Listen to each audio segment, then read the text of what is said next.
Am I the idiot for being annoyed my GF warned me she will be sad on the anniversary of her brother's death?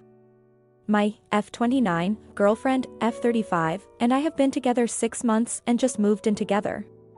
She is an extremely thoughtful and caring partner, and I'm so glad she'll be with me to celebrate my 30th birthday in February. I don't like to set people up for failure and told her explicitly this was an important birthday and that I wanted a day activity and dinner date. I'm always the one who plans our outings, whereas she's more effective at beautifying our house and in general just being thoughtful and wonderful. I gave her the heads up because I just don't want to be disappointed, but I could tell there was some hesitation/unsureness around how to treat my birthday. Fast forward to last night and she's sounding out some ideas to me via text. I can tell she's putting some thought into what our activity will be, and this makes me extremely happy. As we're discussing what the day is going to look like, she goes on to warn me that, one more thing, that's the day my brother passed away and I may be sad that day. This kinda threw me, but I wrote to her I was sorry and that we should do something to remember him by. She then responded, no, that's okay, I post one picture of him every year on Insta, but I'm usually sad all day. Now this is where I ask AITA here for feeling annoyed? The timing is shitty and she's fully entitled to feeling sad on this day, but warning me she's going to be in a funk dampens any excitement I had about my birthday. Her brother died 10 years ago, and from what I understand she barely saw him growing up due to divorce and long distances. That sounds petty writing out, but I know for a fact they weren't close. Still, she's a sensitive person and I'm sure her feelings of sadness are genuine. Am I being totally insensitive here? Edit. Thanks for the perspective, everyone. Some of it was hard to read, but all valid criticism. I spoke with her this morning and suggested rescheduling festivities till the week after, but apparently the arrangements are set, and she'd rather proceed. I in turn will be mindful of the significance this day holds for her and will be supportive, as well as certainly making sure we celebrate on alternative day next year. This post certainly served its purpose. Cheers. Edit. For the record, I in no way expressed any of my internal conflict to my partner either through words or body language. She was quite surprised when I suggested rescheduling the day for the reasons I provided and was moved by the thoughtfulness, which you guys know is undeserved. My initial reaction to the news was to suggest we do something to commemorate him, and I will try and think of some way to involve him in the day or at least make sure he's being remembered through discussion, i.e. ask about a favorite memory, etc. Comment 1. First part 1, agree, and she needs to understand she's entitled to mourn her brother. But come on, it's a birthday, and a socially accepted, big one. She's allowed to want to feel special. From what she wrote, it sounds like she always does date planning, and wants to be the one to be surprised for once. She's an asshole for being insensitive, not because she wants to celebrate her birthday with her GF in the way she wants. I reiterate, I agree with your verdict. But just because it's a celebration of not dying doesn't mean people aren't allowed to want to feel special on that day. Comment 2. You know what, that is the logical conclusion. Because I don't want her feeling obligated to be happy, and it doesn't really matter what day I celebrate. Can't believe I didn't think of that. Thanks. Now for the next story. Am I the idiot for being sad over choosing the relationship? I 27F, used to be an exotic dancer. I am now in a relationship with Billy, 32M, for 1 year. I never really felt that Billy accepted me or my past.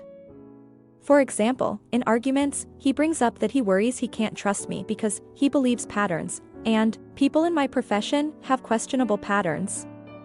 Here's the story. When I stopped dancing, I joined a pole studio who had a legit entertainment company on the side.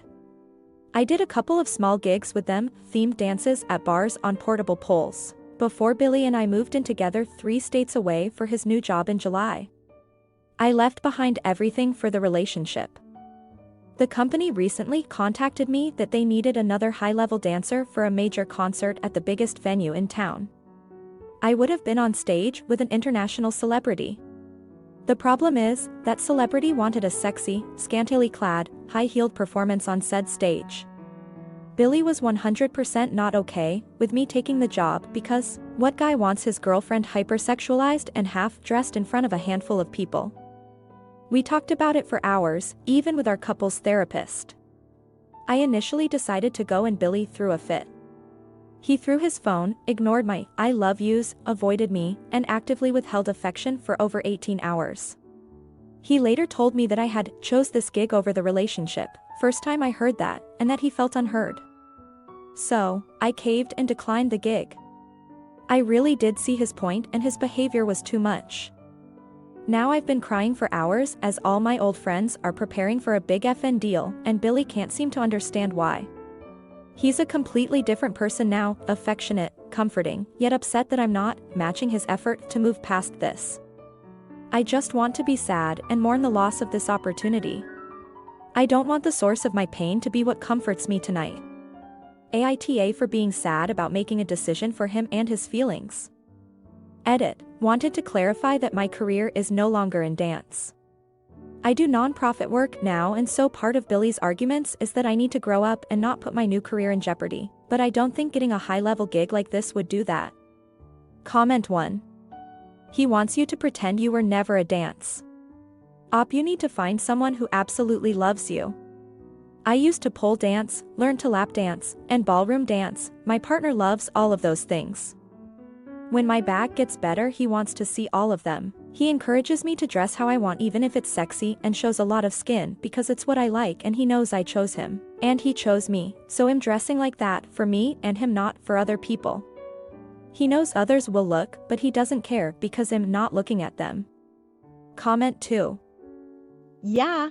The quick change back to being pleasant as soon as he's got his way is concerning. As is him saying she should get over the disagreement as quickly as he did, even though it's pretty obvious he only got over it so soon because he got his own way. If she hadn't caved, he would still be acting like a tool. Now for the next story. Am I the idiot husband says he is traumatized by me being sad on Mother's Day.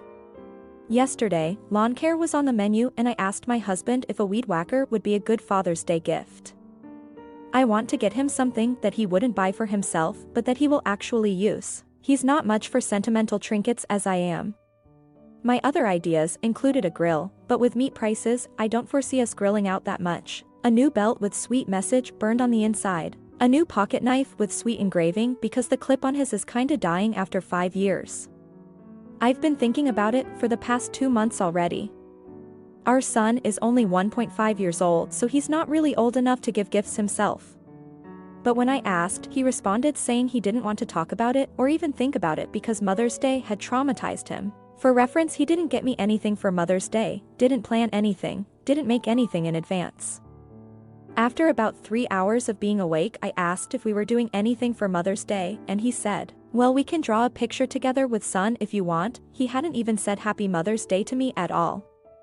So I burst into tears.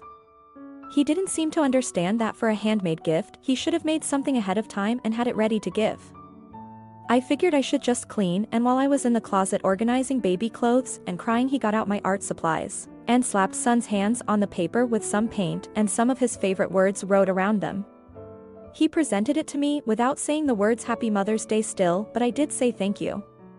And that was it. Oh, other than he left my expensive art supplies on the edge of the table where son could grab and pull them down.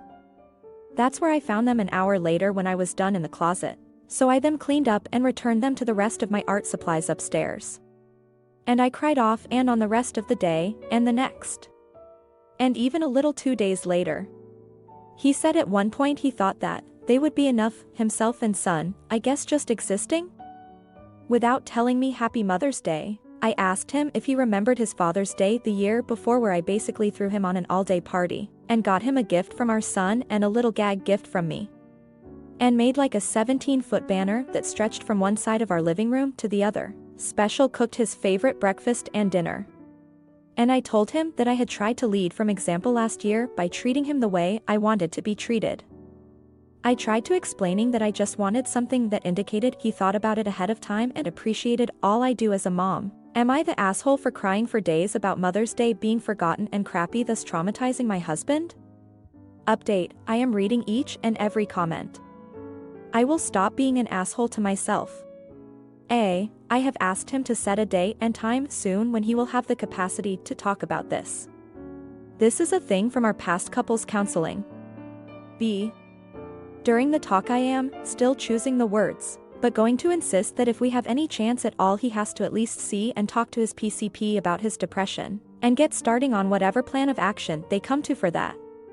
No action will result in me conserving all efforts to myself and son. Comment 1. Because my love languages are gifts and acts of service. His is physical affection and words of affirmation, which I incorporate into his gifts with things like sweet engravings. And I've always thought that if I don't give him any love, he can't just make it on his own out of thin air. Like putting gas in a lawnmower. I can't expect things to get better if he's running on fumes. But it turns out I'm the one running on fumes. Comment 2. Recently? Emotionally nothing. Citing stress and depression which he will not seek help for, and that I don't send him enough supportive texts while he is at work. He works 40 hours a week nights, and sleeps during the day while son and I are up. He helps with tidying up a bit, but only if I'm cleaning too at the same time. It's something weird I've noticed. And he takes care of the lawn because we have a riding lawnmower and my hips are fucked up so I can't do it. He used to be so kind and thoughtful and remember the tiniest things I mentioned, but he's completely checked out now. The house we live in belongs to my family, so he's not keeping the roof over our heads. The car was mine before our marriage and is paid off. I used to work from home remote, but I can't take calls anymore because toddler who's carrying on loudly, as he should for his age, and if I paid for daycare it would literally just eat every dollar I could possibly make. So he makes all the money, but I pay all the bills, have signed us up for assistance programs, budget and all of that. Basically, it's really hard to think of anything he brings to the table. He watches our son when I have to go to a doctor's appointment, which I have many, and fucked up hip. And I see a shrink for CPTSD, and when I'm sick. He will go to work on 4 hours sleep if I have an anxiety attack and have to take my medicine that knocks me the fuck out for 6 hours, but that happens like once every 2 or 3 months.